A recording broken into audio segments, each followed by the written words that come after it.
Hello, everyone. Welcome, welcome. See some folks joining in.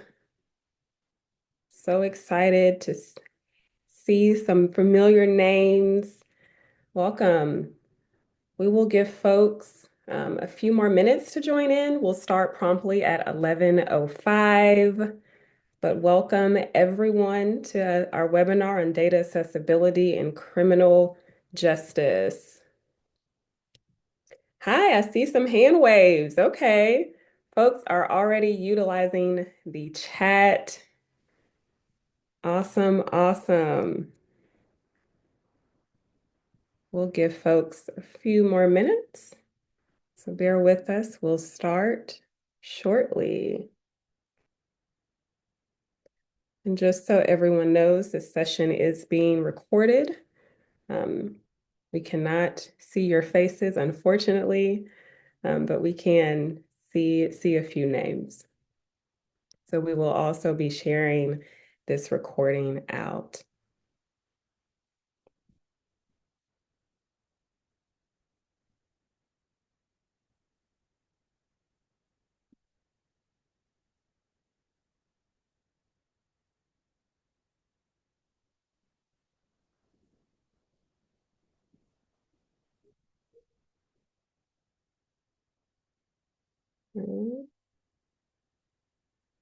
We will begin in about 3 minutes, giving folks a little bit more time to join in. It is Wednesday, the middle of the week. We are almost to Friday.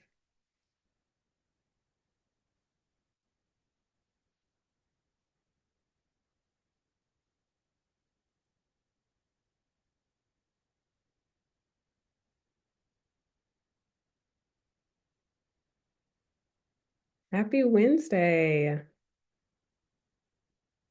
Yes, happy Wednesday to everyone. Wonder if anyone has had a long week. Feel like some weeks feel longer than others. All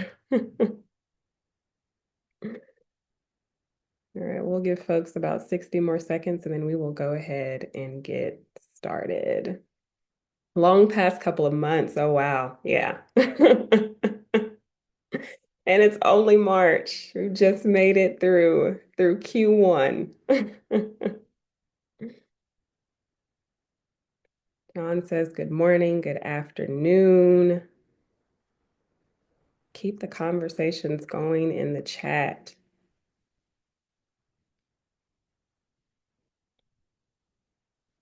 Good morning, good afternoon.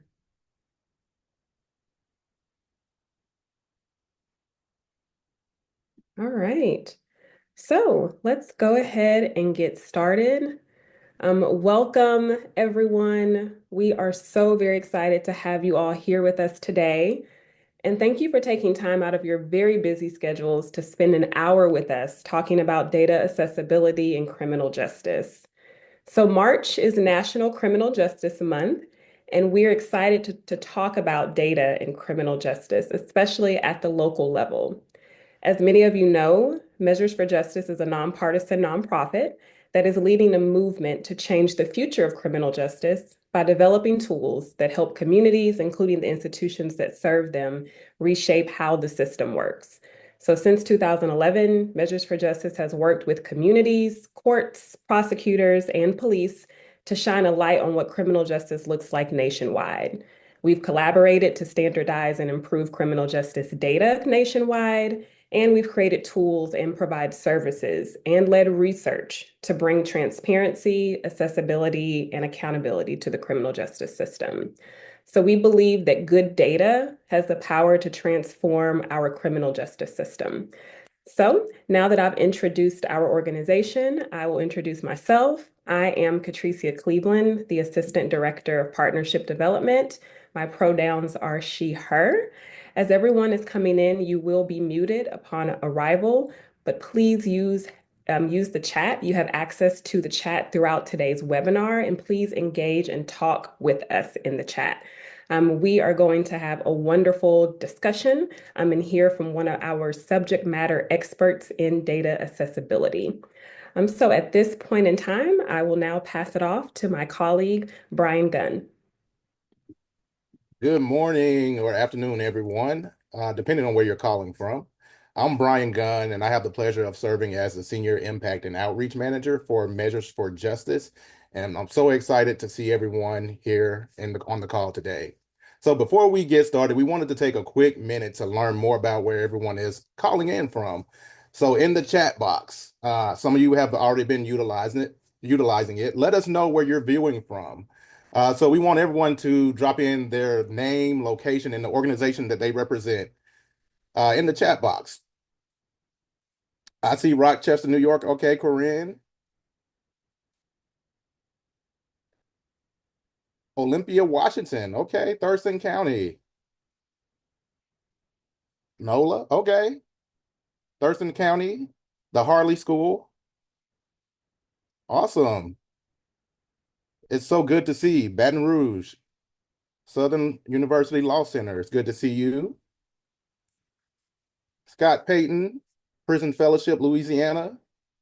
Ibero American Action League. Thank you all so much for joining in. See, we have a diverse crowd represented from the East Coast to the West Coast. That's good to see. So my second question for everyone, what's the first thing that comes to mind when you think about or hear accessible data? So drop it in the chat box and let us know when you think about or hear the term accessible data, what do you think? Transparency, okay? Data anyone can understand and interpret? Yes, absolutely.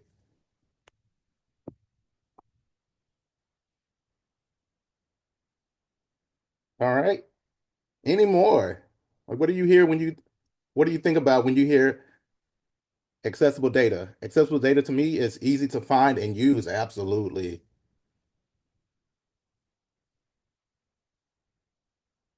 Data that can be accessed by all. Yes, yes, absolutely. Well, today we're going to learn about that. So I want to take a quick minute to hand it over to my colleague, Catricia, and she will introduce our colleague who will be facilitating the webinar for today. Catricia? Thanks, Brian. Thanks, everyone, for participating in the introductions. So I have the honor and privilege to introduce our speaker for today. Shelby joined Measures for Justice in 2017 as a member of the data outreach team. So during that time, she visited criminal justice agencies throughout the country to collect data at the county and state levels to populate MFJ's national data portal.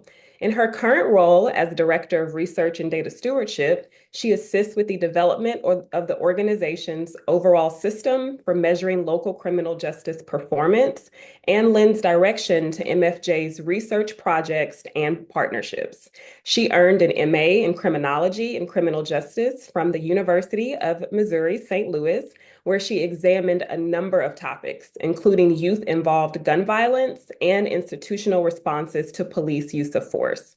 Her work at MFJ is inspired by a commitment to bridge the gap between research and practice, and in particular, to help create systems that are just, equitable for all people. Welcome, everyone. Shelby Davis. Thank you so much, Catricia, for that introduction. I'm really excited to be here with you all today. As Catricia mentioned, I'm a researcher by heart. That was my training and my background, and so I'm very passionate about this topic of data access. There is a common phrase we say here around Measures for Justice that is no data, no change. And this is at the heart of what we do. A large part of MFJ's mission, in addition to working with entities around data quality, really revolves around data access and the transparency that a lot of you have called out in the chat. Put simply, as it sounds like folks recognize, it's not enough for data to exist. Data need to be accessible, and we need to be able to use them. They need to be accessible for researchers, for policy analysts, and for a general community member who's just very interested in what's happening in their local systems. So today's webinar will focus on that data access piece in particular. I'm going to highlight a few common obstacles MFJ has faced throughout our history of data collection, and then share some strategies for overcoming those obstacles. As Katricia mentioned at the top, and Brian's encouraged, please use the chat throughout this. Myself and my fellow panelists will be keeping an eye on that. But we would love to hear throughout this presentation what's resonating with you, or what questions you have. So again, we're going to talk about common obstacles. And despite data being critical to inform those decisions and policies around criminal justice, there are a number of barriers to accessing criminal justice data, as I'm sure many of you know. In this presentation, I'm going to speak to three buckets in particular, three types of obstacles. I do want to say at the top, this is not an exhaustive list.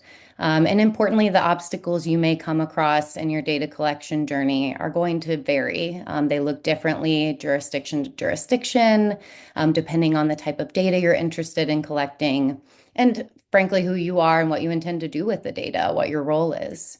So as I talk through these challenges, I'd invite you all to listen again for pieces that resonate with your own experience. And after I describe these challenges, we'll open up the chat and encourage you all to share what you relate to. The first bucket of challenges I'd like to speak to really has to do with the law, and in particular, data privacy laws. So when we talk about criminal justice data at Measures for Justice, what we're often referring to is data that is collected as part of someone's daily job, administrative duties, and collected by courts and other criminal justice agencies. And so this data often includes very sensitive personal information, case level or individual level information. And it's important that these agencies are practicing good data handling and not just putting all of the data they have out into the ether. It's not uncommon for this reason for us to come across legal restrictions and privacy concerns. And understandably, some types of data are more likely to be impacted by these restrictions than others. A few we call out in the Data Access Toolkit as particularly restricted include PII, which personal identifiable information, as well as data related to expunged or sealed cases. Data pertaining to youth involved in the system are often subject to additional protections for understandable reasons. So again, a space where there's a lot of variation in state law and even within agencies in terms of their policy. But this is a very common obstacle we've run across. Second, we have agency feasibility. So this is another very common obstacle we've come across. I think it's important to realize that agencies across the country are navigating very, very different resourcing and very different case management systems. What data collection looks like in one place may look very different just down the road. And so recognizing that what may be an easy lift for one agency may be posing an incredible burden from another agency. Simply put, some agencies either don't understand how to extract data from their own system, maybe they lack that technical knowledge, or maybe they just don't have the time or the people to do that work for them. So feasibility, capacity, very common hurdle. And then finally, if you're able to get past those two hurdles on your data collection journey, and you've identified that the data you're interested in is available to you, there are no restrictions and no barriers to you receiving that in the law. The agency has determined that it's fairly feasible for them to provide, it's doable. You still may run into issues around data quality. So sometimes data aren't complete or are characterized by inconsistencies. And these types of data quality issues often pose obvious challenges for analysis and what you're able to do with the data. But they sometimes also make agencies hesitant to share that information outward, knowing its limitations. So again, like other obstacles, this varies significantly jurisdiction to jurisdiction. We know that some agencies have really strong policies and procedures in place to work towards accurate data collection.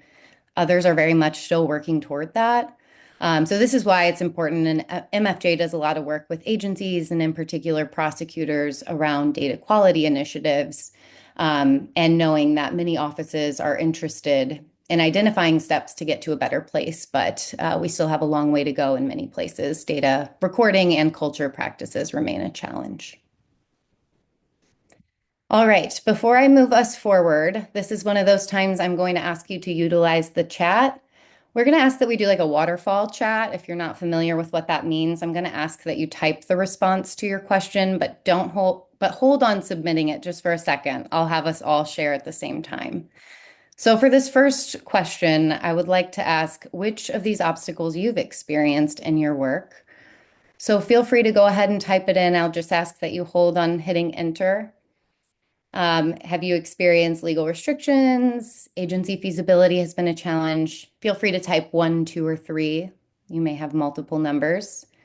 Or add in, if you've experienced a challenge that doesn't cleanly fit within one of these categories, please feel free to add to that. And we'll give folks a few seconds to type their responses before I open it up.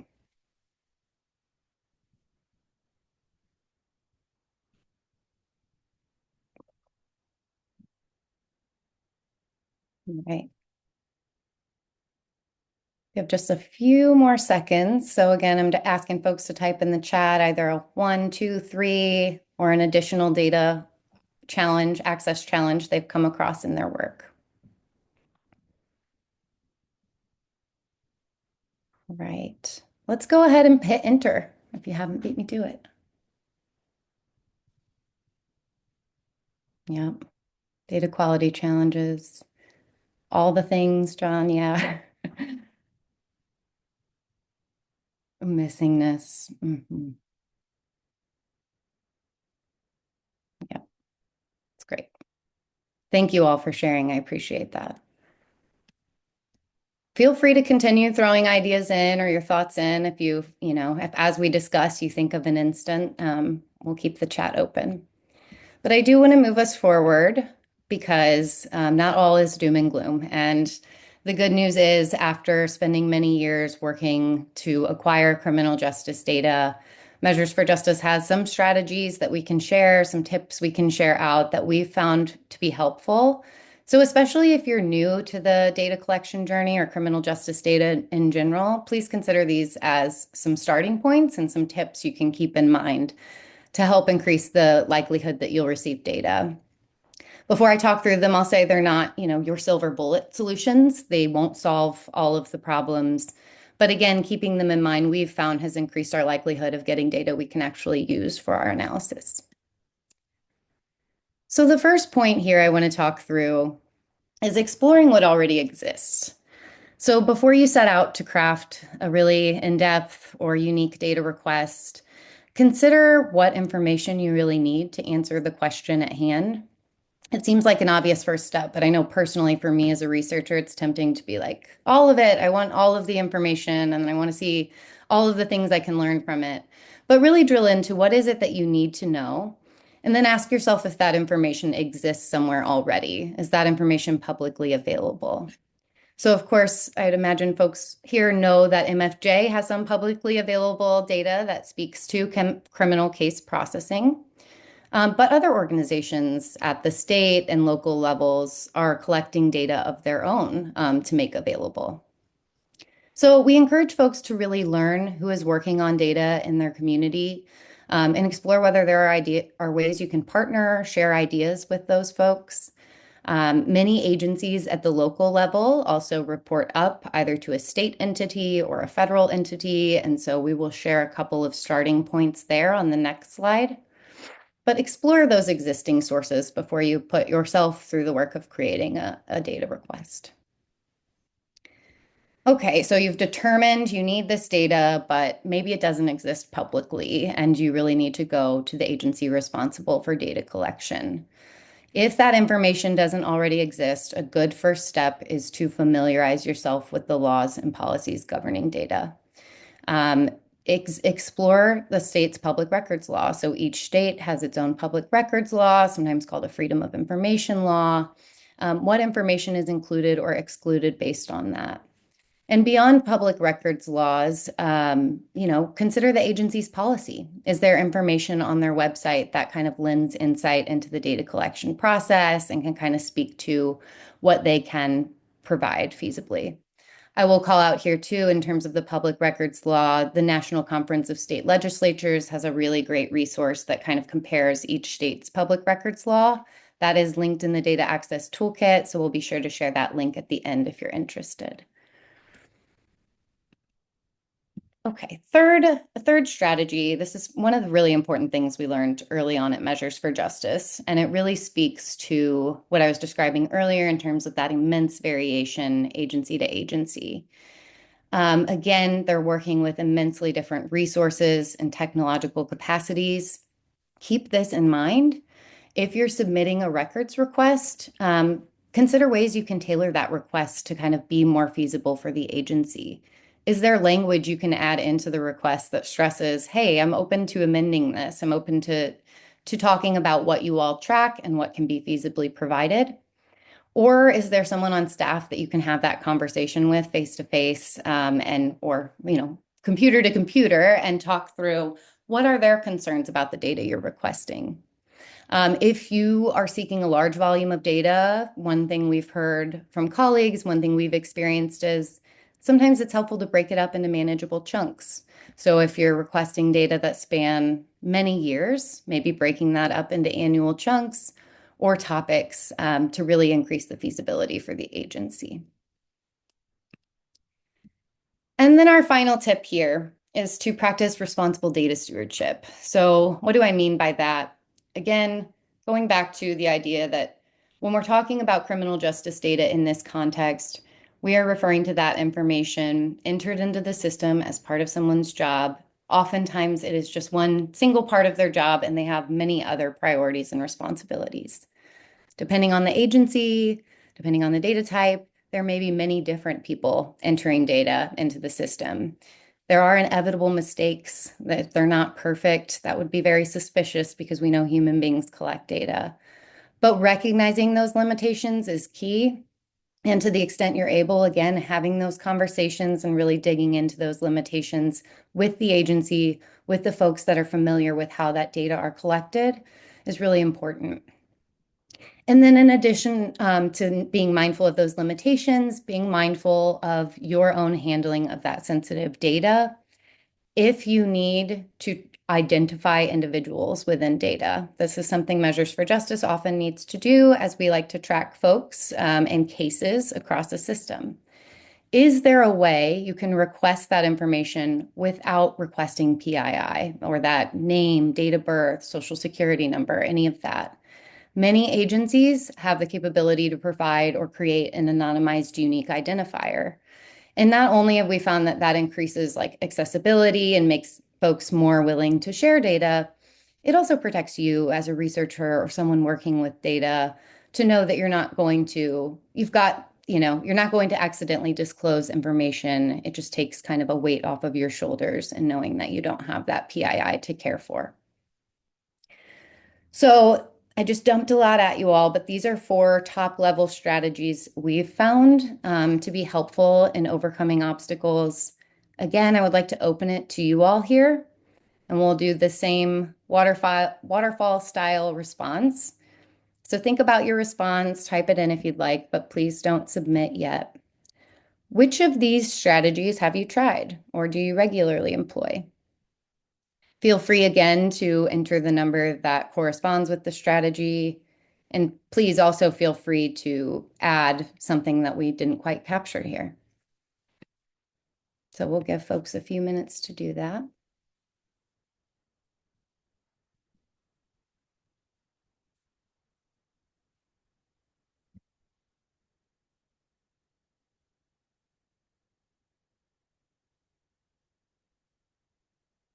Just catching up on some of the chat here. Historical cleanup. Yeah, that's huge. It's something we come into often is, well, our data from the past couple years aren't so bad, but if we want to go back further than that, it's living in X archaic systems, sometimes on paper files. And even if it's been imported, like what does that cleanup look like, to your point?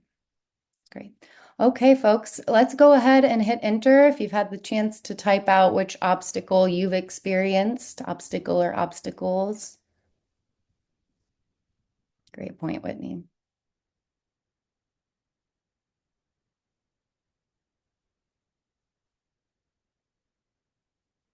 Great. Again, feel free to continue chiming in. 1, 2, and 3. Yeah.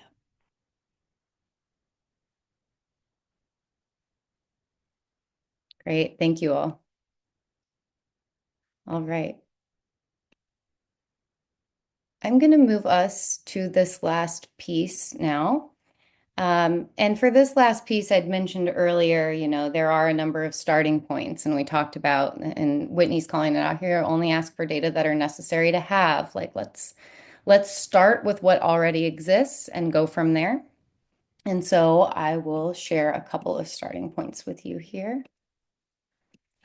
So the first, we kind of break these up based on level essentially. So the first set of examples I'm going to share today involves national data. If I can get my slide to work. Okay. So the first national data source we call out is the Uniform Crime Report. And if we have a lot of criminologists or criminal justice background folks in the space, you know what this is. It's a very long-standing program. It was founded by the FBI in 1930. And the goal is really to provide reliable information related to law enforcement. It includes data from over 18,000 law enforcement agencies operating at various levels, from city, university, county, state, federal. And here you can really take a look at the data, again, that are reported to law enforcement, and break that down by offense type. It's a great starting point if you're not familiar and you're looking for that type of information. The second national data source I wanted to call out is the National Crime Victimization Survey. And so rather than collecting data directly from law enforcement as the UCR does, the NCVS, which is a project by the Bureau of Justice Assistance, surveys a sample of about 150,000 households throughout the United States and asks questions related to their experiences with crime. I like to spotlight these two in particular because they complement each other really well in some ways. On the one hand, with the UCR, we're able to get those insights into the crimes that are reported to law enforcement and that perspective. But on the other hand, the NCVS captures more deeply into a victim perspective, as well as captures what criminologists often refer to as that dark figure of crime, which is those crimes that go unreported to law enforcement for a variety of different reasons. So these are two great, you're just beginning to dive into criminal justice data, great places to take a look. There's also a lot of state level sources. And so common sources of information related to criminal case processing at the state level, maybe not surprisingly, state courts. This is particularly true in places with centralized court systems. And so again, one of those factors that varies significantly place to place. In some states, you will have all trial courts reporting up very cleanly to one centralized system. The data are standardized upon getting there, and there's a process for receiving them. Some states have almost virtually no centralization, and you do have to go court to receive that. So varies a lot, but in the places particularly where there is centralization, at least some centralization, state courts are a great source. State DOCs, another great source, especially if you're interested in corrections information. There are a lot of DOCs out there that are putting out innovative data dashboards or just making reports publicly available. So if you're really interested in the post-sentencing and incarceration side of things, state DOCs is a great source to start at. And then finally, some states are beginning to adopt these, I shouldn't say beginning, but over the past few years, we've really seen an uptake in these open data portals. And the idea here is not just to lend transparency into the criminal justice system, but also to other sectors of government. I believe we call out a couple in the data access toolkit, Colorado. I want to say the second one was Iowa, but I would love to hear from folks in the chat if you've come across any open data portals or if your state has an open data portal. It's a developing area that we're excited about at Measures for Justice. And then again, we've got local data. So much of what happens with criminal justice happens at the local level. And if we're really to dig into questions, sometimes we have to get weedy and go to that local source. And so considering agency level efforts, prosecutors, police, courts, other criminal justice entities across the country are partnering with organizations like Measures for Justice or developing their own data efforts. Of course, we do this at MFJ through our Commons platform, where we've partnered with district attorneys and police departments across the country to lend insight into their case processing practices and develop those interactive data platforms. But I know there are a lot of other examples. One that comes to mind is I know the Philly DA's office has a really innovative data lab. So again, dig into what local agencies are doing and your jurisdiction or the jurisdiction you're interested in studying and see what efforts are already underway. And again, like at the state level, we're seeing many different open data portals arise at a county level or a city level as well. And so one that comes to mind immediately, I know we had some folks from Baton Rouge, maybe is Open Data Baton Rouge. We're doing some work in Louisiana, so that's been on my mind. But a lot of these open data portals have access to some of the information that you might be interested in. I think Open Data Baton Rouge, and we'll have to get the link to share in there if someone wants to drop it, but they've got a number of public safety oriented data sets around crime incidents, traffic crashes, court warrants, et cetera. So these local open data portals are a great source of information if you're fortunate to live somewhere that's prioritizing that. So, all right. Again, I've dumped a lot on you. I'm curious, what are you all using of this list or outside of this list? Where are you going to get data? So we'll go ahead and do another waterfall here and hold those answers. It's easiest to do a 1A, 1B, 2A, whatever that looks like for you. Feel free to type out the response.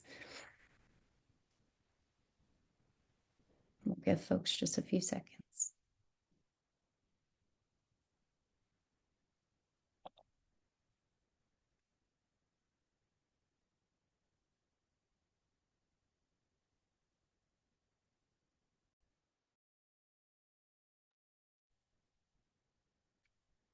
All right, we want to go ahead and share our responses.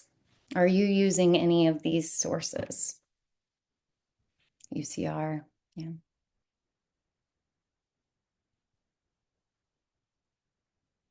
Yeah.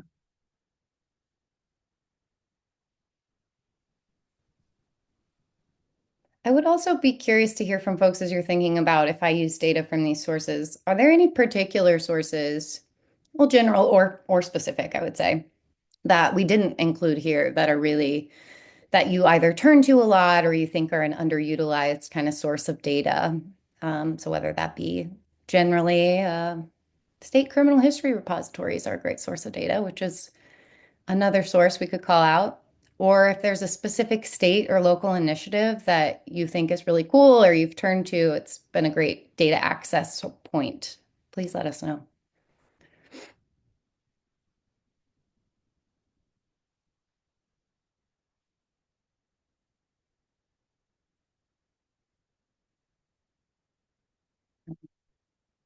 Well, on that, I'm going to wrap up my portion of this. It was great to speak with you all today, talk a little bit more about data access. As I mentioned at the top, this was a very top level breeze through of some of the challenges, and I would love to get more in the weeds with folks if you're interested.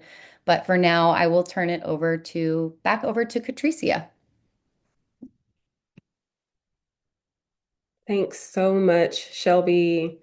I saw there was one reply. Our county has a treatment sales tax and they have a great data dashboard. Yes, yes, yes, yes. Thank you to Shelby for sharing her expertise. Thank you for her dedication to data transparency. and taking time to really walk us through this very valuable toolkit. I'm going to drop the toolkit here in the chat, and we will also send out some of the materials. Most of the links are in the toolkit as well. We will send that out. Before everyone goes, if you could please take a moment to answer the poll question. We want to know was today's webinar, was this information valuable to you if you enjoyed it? Also, if there are any other topics of interest that you would love to hear us talk about, please drop those in the chat as well. We want to make sure that we are providing you with valuable resources and material and expertise. And if there are topics that we may not be the experts in, we may can find that expertise in some of our partners or make a connection point for you there. So once again, you can find the toolkit linked in the chat, and we'll also send out this information via email to everyone that has registered this week.